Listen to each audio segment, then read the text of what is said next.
Welcome to the Third and Central podcast, the only podcast dedicated solely to the University of Louisville baseball program. This is Matt Sefcovic, and as always, I'm joined by Aaron Turner. Aaron, this is probably the most exciting podcast we've been able to record this year because we just came off a sweep of number 19 North Carolina State, the biggest weekend series of the year for this team that they've won anyway so far up to this point. Hopefully we've turned a corner. We're going to jump into those things as this episode plays out. But before we do that, just want to give a big shout out to Assad over at the University of Louisville, who puts the videos together for the promos after the game and the series. He put out a phenomenal video this week after the NC State series sweep. I loved it, as I love all of his videos, but this one in particular because it featured my man Aaron as the voiceover at the beginning of the podcast. So we are now joined by celebrity Aaron Turner, who's the voice of the Louisville Cardinals. Yeah, like Matt said, big shout out to Assad. He's an incredible videographer. Have loved him before, love him even more now. Never thought that I would hear my voice in one of those videos. So that was pretty cool. If you haven't heard it yet and seen that video yet, go check it out.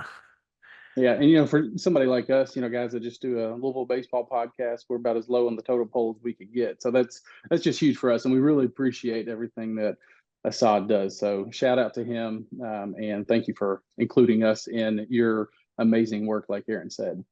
So since we last talked, things have gotten better for Louisville. We were not that we were down before. We were just kind of questioning, okay, what does this season outlook look like for this team? Just because we were kind of struggling to find that extra hit that we needed to pull off a big win. I think we're kind of seeing some key pieces fit into place. One of them being the emergence of our closer, Tucker Biven, who we are fortunate tonight that he's going to join us this evening towards the end of the podcast and kind of talk about his role and how he got to Louisville, and just excited to talk to Tucker and learn about him and learn about this season and where he thinks they're going this year. So we've seen a closer emerge in Tucker. Gongora seems to be settling in quite a bit better on the Friday night. So I think there's a lot to be excited about going forward as Louisville hosts a major test this weekend with Virginia. So since we last talked last week, we've played 4 games. Louisville's 3-1 in those 4 games with a sweep of number 19 North Carolina State, and then they lost to Western in extras on Tuesday night this week in walk-off fashion down in Bowling Green. So we'll kind of talk about these a little bit more in the podcast. Louisville right now with an RPI of 94, a strength of schedule of 93. Obviously, that's a fluid situation, and that changes all the time. So who knows where that will be by the time you're listening to this. Currently, they're 20-12 with a 6-6 record in conference, which that looks much better. A week ago when we were talking, we were 3-6 in conference. So, those 3 wins go a long way. So let's kind of first just talk about NC State. Yeah, like we've already talked about, massive series, not only win, but series sweep. We haven't won a series in a year now in conference play. And to get back in that win column, not only taking 2 or 3, but taking all 3 from NC State is an absolute game changer for how we look at the season now.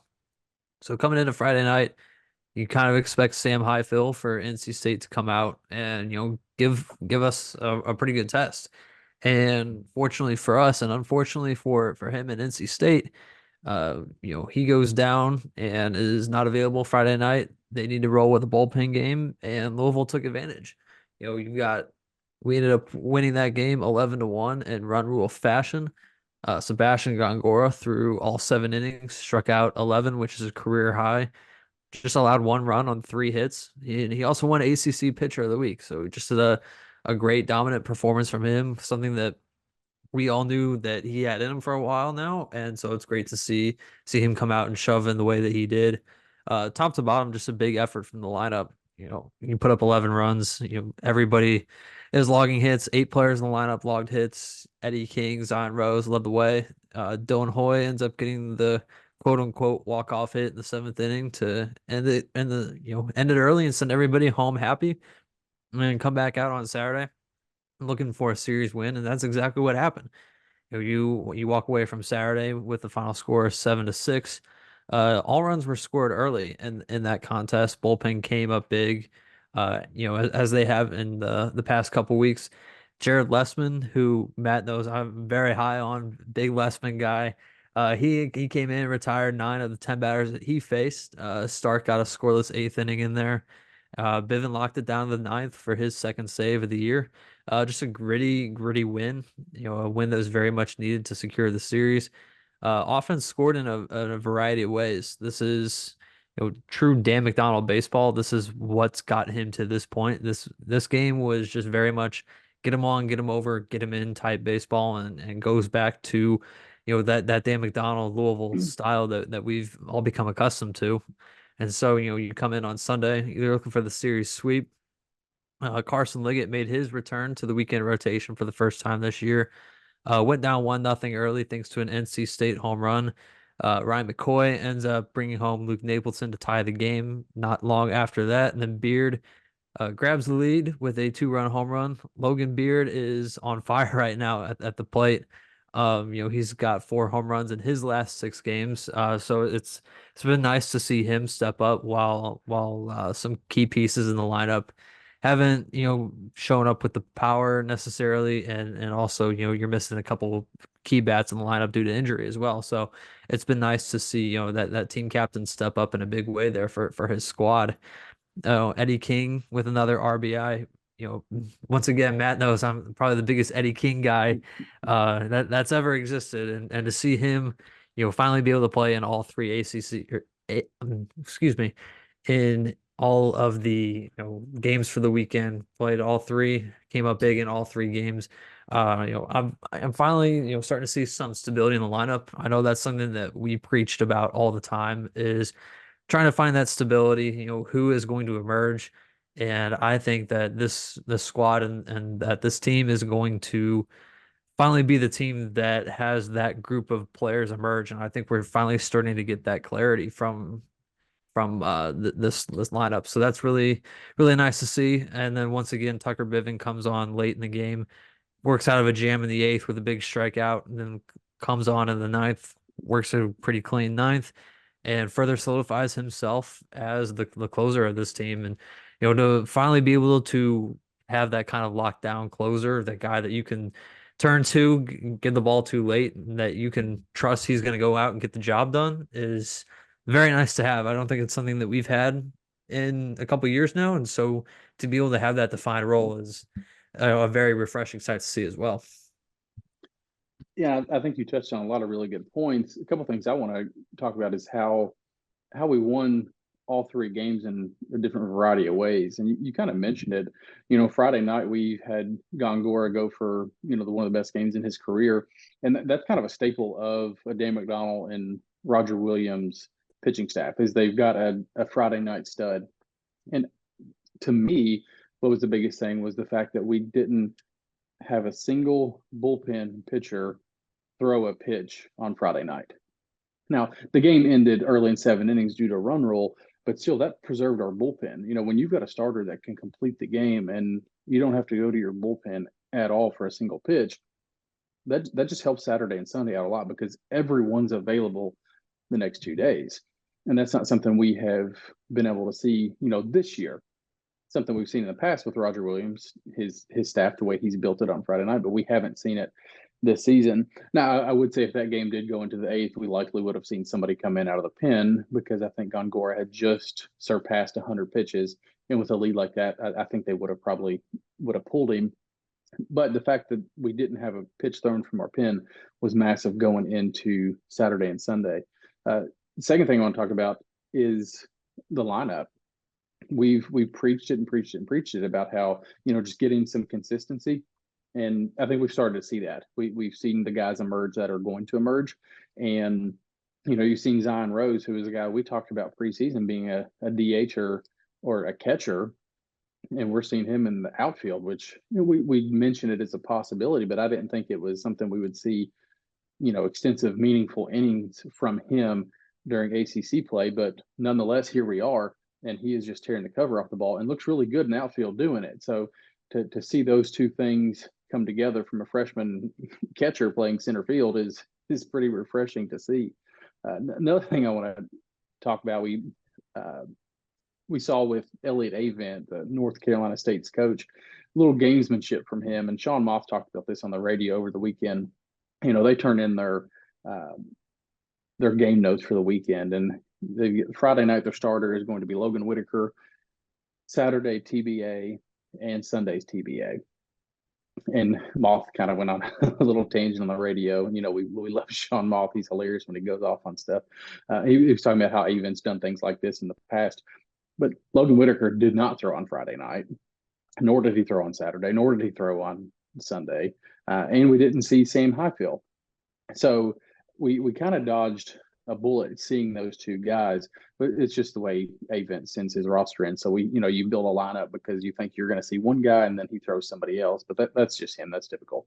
But we kind of dodged a bullet, and I had people saying, "Oh, we didn't see two of their weekend arms." No, we didn't. You're right, but we also didn't have Patrick Forbes. He's our Sunday starter. We also didn't have Brandon Anderson. He's one of our best hitters in our lineup. So, at this point in the season, when you're middle of the way through, an ACC schedule, you're going to have guys that are banged up because this is, it's grueling. You're playing 4 games a week, sometimes 5. You're going to have guys get banged up. So everybody's kind of on the same page, a level playing field there. But nonetheless, huge win over number 19 team in the country as we turn the page now to the Western game on Tuesday night. Louisville went down to Bowling Green to take on a Western team that is really good. Coach Raridan, he joined the Hilltoppers last year was his first year there after many years in the JUCO ranks where he was dominant, and he's really built that program with the transfer portal. That's how he's doing it, and we've seen how successful he can be doing it in just the year and a half he's been there. Western took an early 2-0 lead. Colton Hartman kind of struggled a little bit in the first inning, gave up both runs, and then but then through the second and third, through 2 clean innings after that. It really wasn't the pitching that was the issue and the loss. Louisville got beat 3-2 to the Hilltoppers down on Bowling Green, but Louisville had 11 hits but left 12 runners on base and only scored 2 runs. And both of the runs were solo home runs by Isaac Humphrey and, you guessed it, Logan Beard, who has hit his 5th home run in 7 games now. Who you talked about in the NC State series. He's just right now just tearing the cover off the ball. And, he's a guy that probably wouldn't be in the lineup. Well, there's no probably to it. He wouldn't be in the lineup near as much if Brandon Anderson was healthy. So to see Logan Beard stepping up and his senior season as a captain of this team, just really, really good to see. But ultimately, game goes into extra innings, bottom of the 10th. Western gets a guy on second base with 2 outs. Big 300-pounder on second base. Why they didn't pinch run for him, I don't know. He was the first baseman, but at that point in time, you want to get the guy in. But nonetheless, they leave him in the game. Batter hits a little dribbler up the middle. Keelan does everything he can to slide and stop it from going to the outfield to give him a chance. Dylan Hoy comes over from second, picks it up, throws it to home plate. Kid's called safe. I don't know. He may have been safe. He may have been out. He was called safe on the field, went to replay. We're talking about Western Kentucky. Nothing against Western, but they don't have the camera angle. So I don't know. Safe or out, whatever it was called on the field, it was probably going to get confirmed because I don't think you had evidence one way or another to overturn it. But either way, Western gets a big win over Louisville. But that's not a loss to freak out about. Right before Louisville came to town, Western beat the number 8 team in the country, Dallas Baptist, in Bowling Green 2-1 over the weekend, took the series from them. So nothing to be ashamed about. That's a good Western team. But I think it was a game that Louisville had quite a few opportunities to win. Yeah, couldn't really have said it better myself. I think you touched on a lot of really good points there. That's a loss that you always hate to lose those midweeks when you're at a school like Louisville. Every single midweek should be viewed as something that is definitely winnable. You need to get a win under your belt. But at the same time, that is an incredibly good WKU team. and they're just going to keep getting better. That squad in Bowling Green is going to make some noise in the Conference USA for sure. So super happy to see them do it. No, no disliking for anybody at WKU. Only want to see them get better and continue to succeed. So, congratulations to them. Hats off. They played a really good game, and wish them nothing but the best the rest of the way forward here too. Well, we wish them good luck going forward, except here in a couple weeks they come back to Louisville and we get a return game against them. So hopefully we get some revenge against them. But no, you're spot on. I love Coach Reardon. I think he's done a phenomenal job. Love the way he's building his program down there. Huge fan of his. I hope they lose every time we play them. But other than that, I hope all the teams in Kentucky except Kentucky have success because I think it's fun. We play a lot of these schools in Kentucky. Your Moorheads and your Eastern and Western, Northern, Murray. It's fun when you play those teams and they're competitive because there are a lot of local guys and playing against a team like Louisville when you're Western or Northern or playing against a team like Kentucky when you're those guys. It's good to have that in-state competition. So I'm excited to see some of the other in-state schools really stepping up and taking baseball serious. So I do want to touch on this though. In midweek games of the ACC team, you kind of take those for granted. Like those are games you typically should win. But Tuesday night was a tough night for the ACC. Louisville lost to Western. USC Upstate beat Clemson. Northeastern took down Boston College. UNC Wilmington, who earlier in the season beat Wake Forest, they beat NC State, who we just swept. North Carolina got beat by South Carolina, which that's not a super upsetter. I mean, North Carolina's ranked higher, but that's South Carolina's a SEC team. Obviously, they're a damn good ball club, so that's nothing to sniff at. And then William and Mary beat Duke. So it was just a really odd Tuesday night for the ACC, but Florida State did not hold anything back on Florida. They swept the season series against them, beat them last night. I don't have the score in front of me right now, but I think it was like 19-4 or something like that. They just would not stop hitting home runs. And I didn't watch much of it. I flipped over and started watching the Kentucky game, who, speaking of upsets, Kentucky got beat by Samford last night before they play Auburn down in Alabama. So just a lot of upsets last night. And that's just the name of college baseball and the reason we're eat up with it and can't turn it off. Yeah, I mean, like you said, that's the reason why you love college baseball. I was actually about to just say the same thing myself. But, when you look at all those teams, you can, look down on those schools for being, mid-major, smaller teams. But those are all teams who have competed in tournaments in the last couple of years. Northeastern won 40 plus games last year and has a first round draft pick on the roster right now. So, that's just the nature of college baseball. And, like you said, being here in St. Louis, I want to throw this out there too. Florida, what the heck happened this weekend? You guys, Florida just, we talked about FSU whooping up on Florida last night, 19-4. Florida also just dropped actually got swept at Mizzou, and Mizzou is down there at the bottom of the SEC. Have always just been a floundering team when it comes to their baseball program. you know, you know that Mizzou team is not good. Sweep to them absolutely cannot happen. Don't know what the heck is going on in Gainesville, but they better figure it out quick because the way they've been playing lately, they might just find themselves out of the top 25 too. And Florida struggled all season. I don't have the stats in front of me. I don't follow Florida a ton, just casually, but they can't seem to win a midweek game to save their life either. So if they start losing weekend series, it could get a little tricky for them because they're not padding their RPI and their strength of schedule or the RPI during the week because they're not winning any games there. So I know they've got a heck of a team. They've got one of the best players in the country, but if they're going to get swept by teams like Missouri and get pounded 19-4 against Florida State, the future is not looking too bright for the Gators as we head down the home stretch. So let's go ahead and kind of flip the script and put all that past us as we turn the page and talk about the upcoming series this weekend against Virginia, the number 11 team in the country. Virginia currently is 26-7. They're 9-6 in the ACC. Got an RPI of 12 and a strength of schedule of 23. I say all that because this is a very good baseball team, and this is a very good opportunity for Louisville to take advantage of another conference foe that I think we can win these 3 games. Well, I don't want to say we think we win these 3 games, but I think we can win this series. This is a team that has shown that they're more vulnerable on the road than they are at home. This is a massive series, and I think if we get back to playing Dan McDonald baseball like we saw against NC State last weekend, this is a team that we can beat. So let's kind of talk about Virginia a little bit.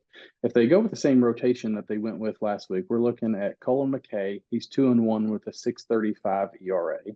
Evan Blanco, he's 3-1 with a 3.86 ERA. And Kevin Jacksel, don't know how this is possible, but he's 4-0 with a 9.13 ERA. So those numbers are inflated. You got a Friday night guy over 6. You got a Sunday guy over 9. McKay, the Friday night guy, he got run after 1 inning last weekend against North Carolina. He gave up 4 runs in the first inning. Sunday, Jacksel, he gave up 6 runs in 2 innings against North Carolina. I say that because this is a staff, obviously they're very good. They're ranked 11th in the country, but I think the way Louisville is playing right now and the approach that they have that, we're kind of home games right now we have to take advantage of, because when you go on the road in the ACC, it's just a gauntlet.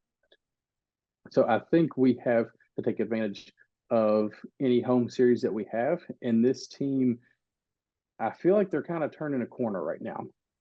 And this could be the weekend that really defines the season if Louisville is going to continue this path that they're currently on after beating North Carolina State over the weekend.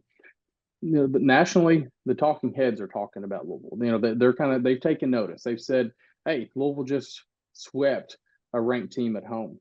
If they beat Virginia this week, watch out, because Dan McDonald's teams are built like this. What do you think about Virginia this weekend? Virginia's a very interesting team to me. You look at those starters, if they roll out with the same rotation this weekend, nothing really jumps out off the page to you there. They're going to win the games with their bats, and that's what they've done all year. I don't know if you watched any of these Virginia games, but I think I've been saying it for the last few weeks now. I think the best series in college baseball this year was when Virginia went down to Coral Gables and played a 3-game set against Miami. That was just a ton of fun. 2 teams just going back and forth, very gritty games they're always involved in. This is a team who, I love our pitching staff. I love our bullpen right now. I'm very high on them, but don't be surprised when a slugfest breaks out at Jim Patterson this weekend. I'm really excited about the fireworks that we could see at 3rd and Central on Friday, Saturday, and Sunday. I think this has the potential to be a couple high-scoring games. Now, that being said, I think Gongor is locked in right now. That guy on Friday night, he was different than I've seen him this year. If we get that out of him on Friday, that really sets the tone for the rest of the weekend. So if we can get a start like that out of Sebastian, I think that really sets us up. If you've got Evan Webster behind him, don't know what the rotation is going to look like this weekend, but if we go Webster and then Liggett on Sunday like we did last weekend, I really like our chances with either one of those two to pick up a win on Saturday or Sunday. I mean, right now, Evan Webster is just straight dealing out there. You and I have talked about him time and time again going into the season. Okay, what's Webster's role going to be like? Is he going to be a utility pitcher? Is he going to start a couple games here and there? Is he going to be a middle reliever here and there? Is he going to close a game here and there?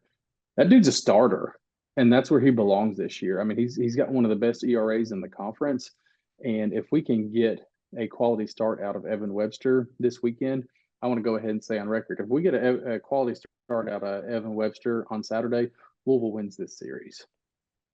I think he is that important to this weekend series.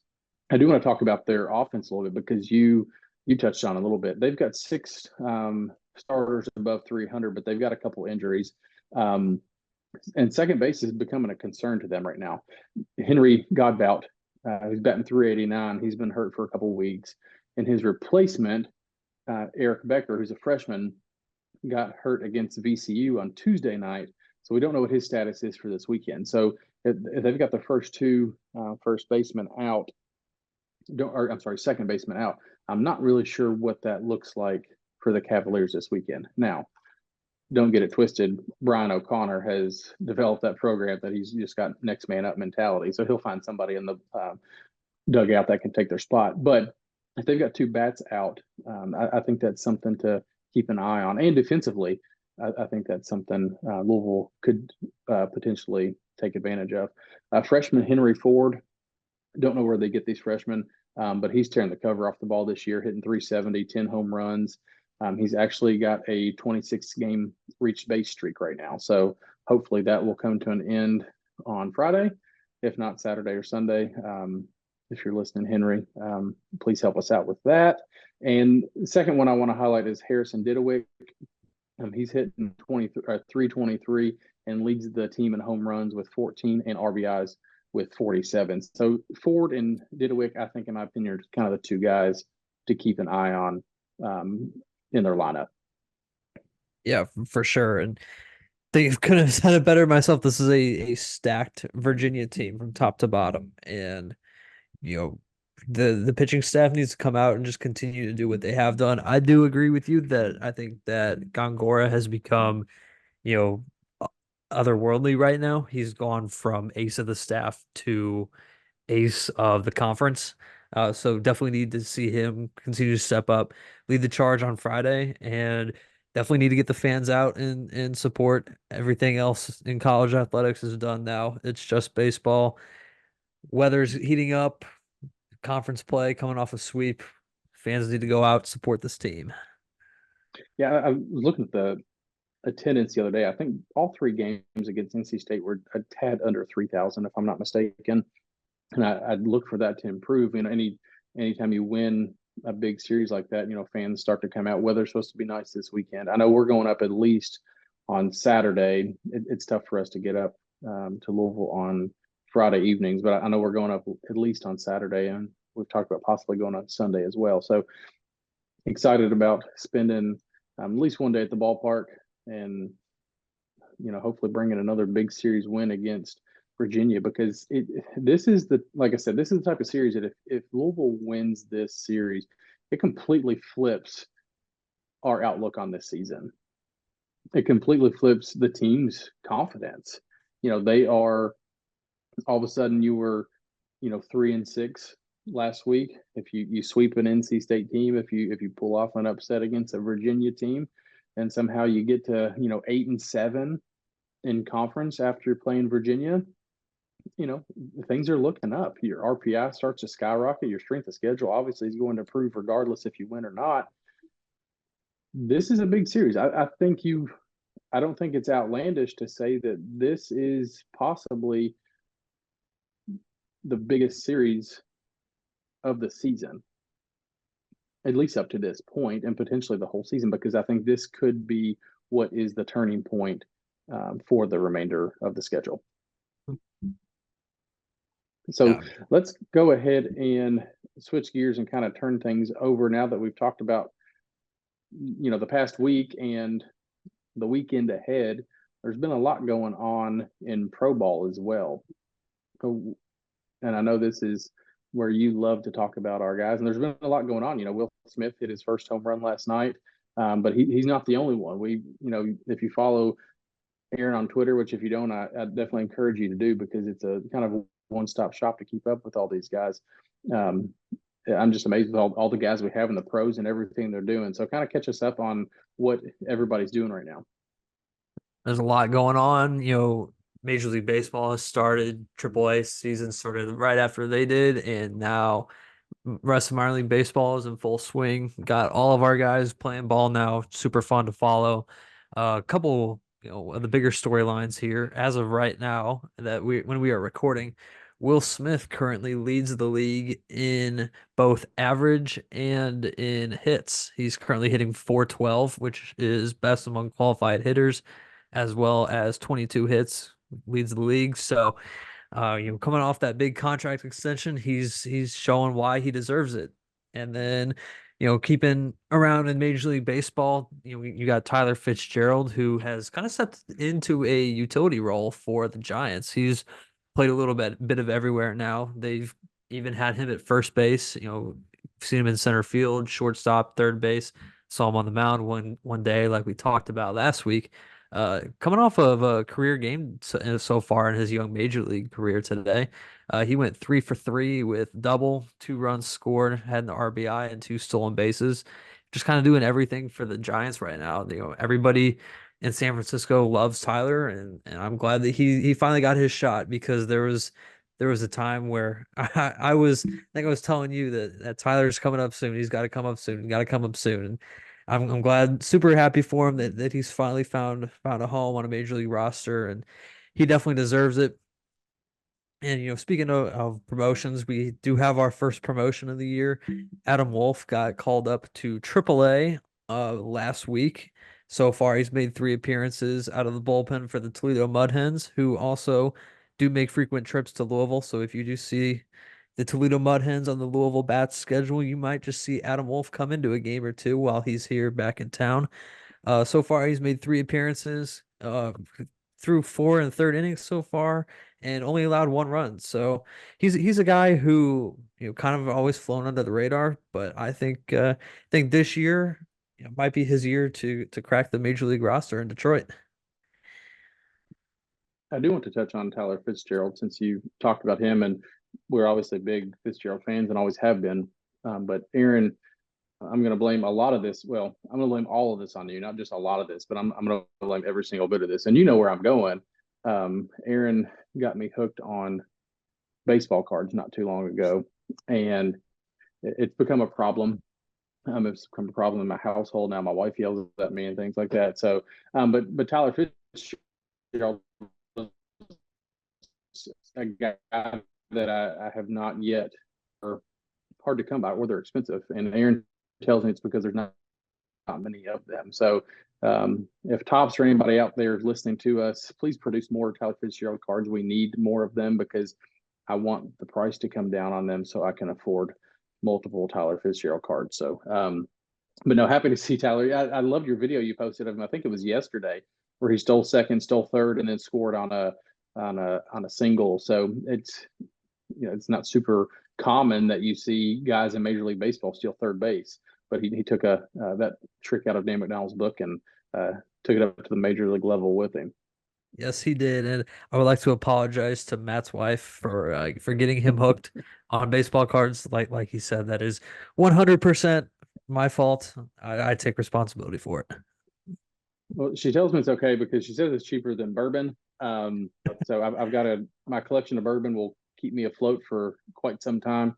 So I'm good on that. So I can kind of put that on the back burner for now, and I'll buy baseball cards until I need bourbon. Then I'll stop with the cards and go back and forth. So, but as for now, I'm all in on baseball cards, and we go to the mailbox quite frequently to check and see if there's anything new in. And when I do get something, I have to hide it somewhere. Like I'll put it in my nightstand or bring it to the office and put it in the desk so she doesn't see it. Because if I leave it out on the counter, she's like, "Did you order another baseball card?" I'm like, accidentally. I didn't mean to, but they kind of just show up at the house sometimes. So, but no, it's fun. If you're not into baseball cards, highly recommend looking into it. It's something fun to entertain you. And I joke like it's expensive. It's not super expensive. You can buy singles on eBay for pretty cheap, which is the kind of the go-to place. So if you ever need a lesson on cards, just call Aaron. He knows every single thing about all of them. If I find something I like, I send it to him like, "Hey, what do you think about this?" And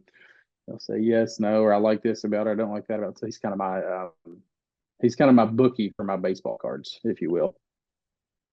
So I appreciate the guidance, but not the damage that you've done to my bank account with the baseball card so far. It happens. It happens. You're right there with me. All right, as we are now joined by Tucker Biven. Tucker, before we get started and hop into things, just want to say appreciate you hopping on. I know it's a busy time for you all right now. Just wrapped up the game with Western yesterday, and Virginia's coming in this weekend. So I know you're busy. So first off, just wanted to say thank you for coming on. We appreciate you taking some time and talking a little baseball with us. Oh yeah, thanks for having me. Sure thing. I know there's a lot going on in campus right now. Before we hop into what's going on the baseball side of things, I know you're a Louisville fan, kind of grew up around the area in New Albany. Yep. One of the biggest storylines on campus is, the new basketball coach and Pat Kelsey. Just kind of give us, what are your thoughts on initial thoughts on what we've seen so far from Pat Kelsey the first couple weeks on the job? Oh yeah, I played in high school, so I know a little bit of ball. So I've been following that a little bit. I grew up a Louisville fan. My dad went here, and my brother kind of got me into all the Louisville stuff. So he follows everything, and I like the getting coach. He's high energy guy, which I like. I feel like he's a player's coach, so I feel like he'll do well here. Fans coach too. Yeah, I'd say if nothing else, he's got a ton of energy. He's going to bring a lot of Yeah. enthusiasm, which that's not something we've seen the past couple of years. No. But not to dwell on that, but I think the future is definitely in good hands for the Louisville basketball program. For sure. So we've already touched on, your dad goes to went to Louisville. You grew up in New Albany, right across the river. Grew up a big Louisville fan. While you were in the recruiting process, was there ever a time where you would entertain any other offers, or were you always set on being a Louisville Cardinal? There was a few other ones, Indiana, and then yeah, really only Indiana because Louisville got to me so early, and I took it so early. I think it was my 8th grade summer after a Lake Point tournament. I don't know which coach saw me, but on the way home, I FaceTime Coach Mack, and he kind of offered me, and I was like, yeah, right on the spot. So not many people got to reach out to me. I kind of want to jump in real quick and just ask one follow-up question that, because recruiting has changed quite a bit. Obviously, you're a sophomore, but it's changed significantly since you committed to Louisville. They can't have contact with coaches now till the beginning of their junior year.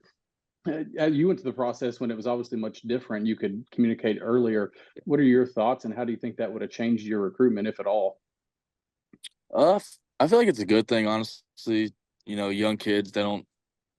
I mean, I kind of knew I always wanted to go here, but other kids, I don't. If they're deciding where they want to go, they really don't know where they want to go when they're 14 years old. So I feel like it's a good thing it's changed. I feel like it wouldn't really change my process just because I'm so close and there's other people around here, but I don't know. I feel like it wouldn't change much. I think that's really funny that we talk about this because we had Christian Knapczyk on a couple months ago, and saying yes so early kind of got him in trouble with his parents. He told us about how he had to commit to Dan, twice within the span of a week because he'd originally committed, and then his dad was like, "Oh, hold on, we gotta back this up." So, yeah, for guys like Knapp, I can see where that would those new recruiting rules would definitely come in to help a little bit more. Sticking with recruiting though, we already talked about how you played basketball in high school. Did you ever, obviously you committed so early, so it wasn't on the table for too long probably, but did you ever consider, playing basketball at a collegiate level, or was it always just going to be baseball? At about the age of 13, I realized I was kind of a baseball player, but I knew I was really good at basketball too. So, but yeah, I feel like I committed a little early to have a little bit of interest for basketball. But my athletic director told me in high school, some coaches would ask about me, and he'd be like, "Nah, he's already committed for baseball to Louisville." So no, nothing really in the talks for that in I the was high gonna say, school. we've had a couple of Indiana guys on here in the past who have played some ball. I think the last one we had on was Brian Hoeing, who had Yeah, talked about playing basketball in high school and how he, legitimately wanted to play in college, but yeah, I think was talked in the direction of baseball, and thank goodness he was because it all worked out in the yeah. end. Oh yeah. So you're in the middle of your sophomore season, so you got a lot of college ball left. But up to this point so far, do you have any memories or any moments that kind of stick out to you that you'll take with you, beyond Louisville, maybe for the rest of your life so far, your time here? Yeah, I'd say get to know most of the guys. I'd say my freshman year, just because the older guys were so trying to look for the word. They were I'd say comforting and welcoming when I got here. You know, I got here in the summer, and I think Tate was here, and I really grew strong with him, and we became buddies. So I'd say the relationships with the older guys my freshman year. And now that you're a sophomore, is there any younger guys maybe that you've taken under your wing that you're kind of grooming along? Yeah, I feel like there's a few. Mitchell Dean, he's an Indiana kid. And We always joke on each other and stuff like that, but he's a cool guy. I room with Parker Detmers on the road, so we've been getting close, and his future's definitely bright, as you know. So I feel like those two guys really. nice. Mitchell Dean, he's one of those guys. Is a little brother. He's 6'7". It's not like he's Oh yeah, you yeah, he ain't a gotta little be dude. careful to be. Yeah, he's I a gotta be big careful what I fella. say. We've had some other guys on here, and they've kind of said the same thing about Zion because Oh he's yeah, built like a 25-year-old guy in an 18-year-old body. So, yeah, he don't take much from people. So uh, speaking of experiences, I think one of the coolest things that Coach Mack does with this program is going down to the Dominican every couple of years to spend the fall with Score International for that week. What was that experience like for you? I know I almost got to go with my previous employer. That I wasn't able to do it. I was super pumped about it, but I see you all go in the videos and pictures. Just talk us through that experience because it just looks like it's super surreal. yeah, I kind of definitely blanked on that for the experience, but yeah, that was really cool to see. On the baseball side of things, you got to see dudes who just love the game, play hard, and that's really all they have. So they play it all day, every day, and their dream is to come here and play Major League Baseball or whatever their dream is for baseball. And then we also got to see like the community side where we went to villages and stuff. It was kind of sad, but at the same time, you got to see how happy they are with as much as they have, which is almost nothing. So I feel like it just made me be more appreciative of things I have here and stuff like that. So I'm saying an experience like that really makes you take things for granted what we have oh here. yeah, So I think yeah, it's really cool that that's something that's really important to Coach McDonald, and he lets you all experience that every couple of years yeah, too. yeah, it's cool. So, just adding on to the experiences that you've had so far this year, you got to be a part of a new locker room unveiling. A lot of people had talked about how facilities had kind of fallen behind a little bit. Henry Davis really came through and donated the money that was needed for that new locker room. How was that experience for you getting to walk through there for the first time and see your name up on the locker in the new locker room? And then follow-up question to that is, have you used the new barber chair yet? The answer to the second one, yes. I actually cut off all my hair the other day. So Corbin Dickerson cuts everybody's hair. So shout out to him. And then the other, yeah, the locker room's really cool. Walking in there and seeing, everything brand new, stuff still being built, not really built, but like added on to, make it look better. It's super cool that ex-player would, give up his money to build something like that. And also, like, it makes us stay there longer, I feel like, and bond as a team. Like, I don't really want to leave there and go to my apartment. There's no reason. There are 3 TVs in there. I just watch movies in there, really. As a recruiting tool, and I'm probably Oh yeah. stating the obvious here, but I mean, obviously, you think that's going to help the program going Oh forward, yeah. just now that they're at a level playing field with some of the other teams in the conference. Oh yeah. And Coach Mack always tells us about it. Like they're not done remodeling a lot of things around the facility, like the nutrition area and the hack shack, stuff like that.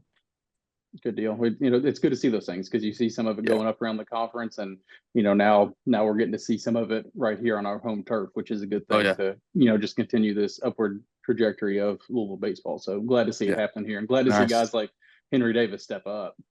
Mm-hmm.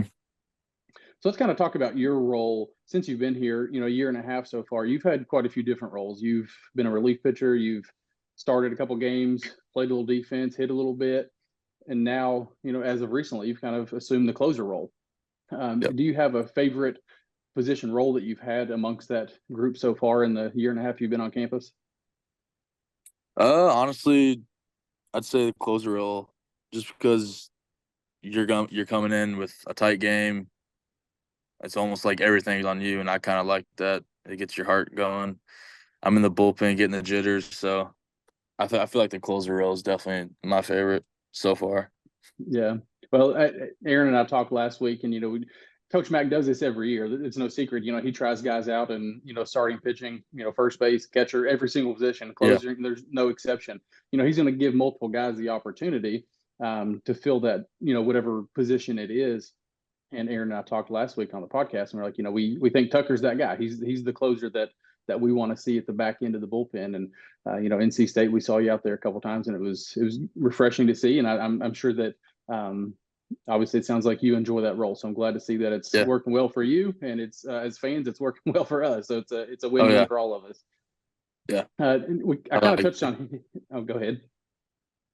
No, you're good. I kind of touched on hitting a little bit. I mean, we saw that a little bit in your freshman year. Is that door kind of closed? Do you think there's any potential two-way in your career, or are you just going to focus on pitching from here on out?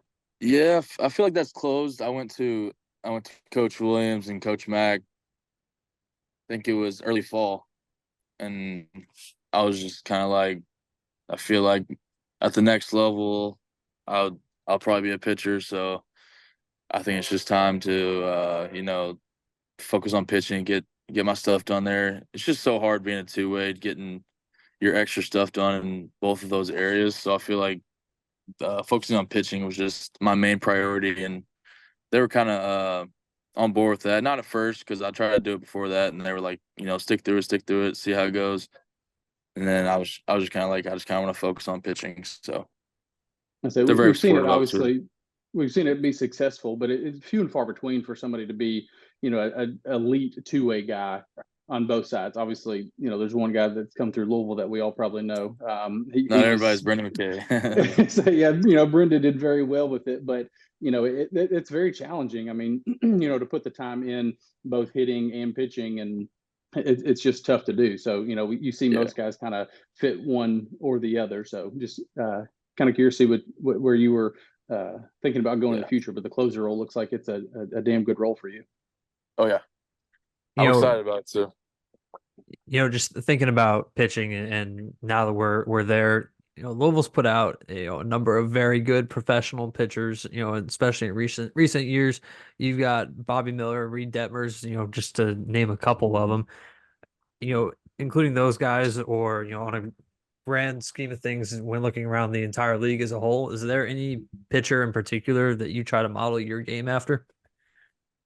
I wouldn't say I model my game after anyone, just because I want to be my own pitcher and do my own thing. But but obviously I grew up watching Josh Rogers. I'm not saying we're similar, but I grew up watching him at Louisville, watching him play at New Albany. So I don't know. There's not really a pitcher that I would say I mimic after. You're not going to find two bigger Josh Rogers fans than these two guys right here, though. Aaron and I frequently talk about Josh. He's just we love him on social media. He loves. He's hilarious. He's always supporting not just the baseball program, but the basketball. Women's football. No matter what it is, if Louisville's playing, you can find Josh running his mouth about it. So we Aaron and I both love he Josh. actually coached me in 7th grade basketball. His best friend was our head coach, and it was his off season, so he'd come and help. And I played him 1-on-1, like 10-by-1. I beat him 10-0, so ask him about that. Next time we talk to him, we'll have to bring that up. How was he as a coach? Anytime I'd cross half court, he told me to shoot it. So I don't know if that would win in most places, but in 7th grade, it kind of worked. So let's kind of fast forward to current day right now this season. Obviously just came off the big sweep of number 19 NC State.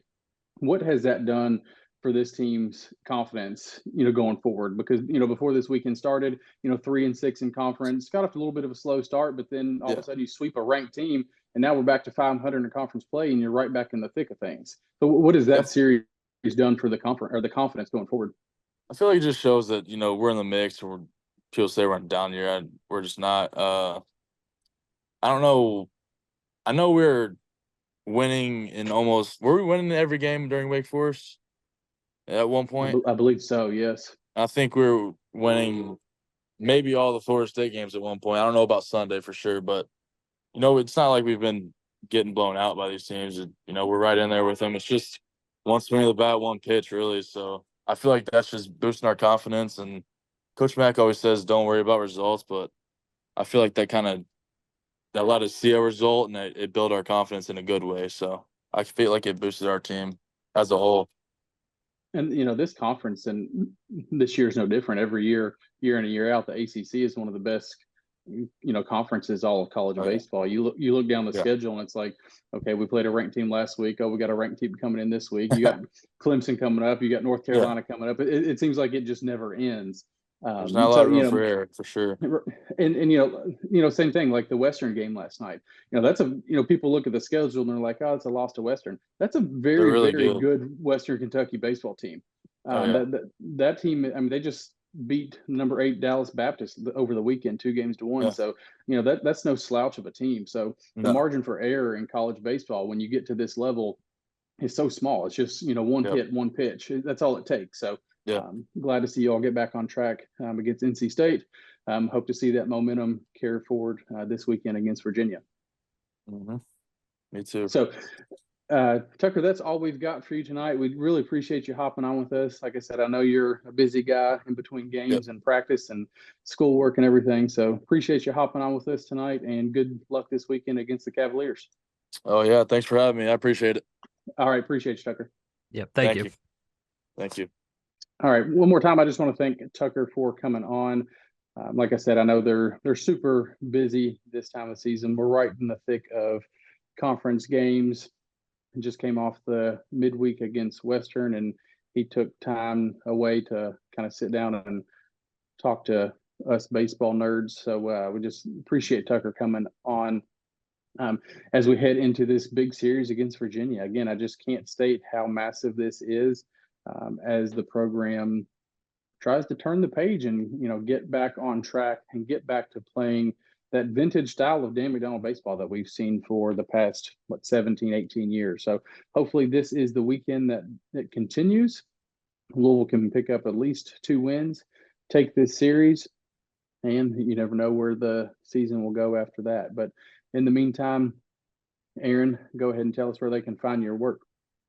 Yep, like you said, big shout out to Tucker Biven. It was super awesome to have him on and get to talk to him tonight.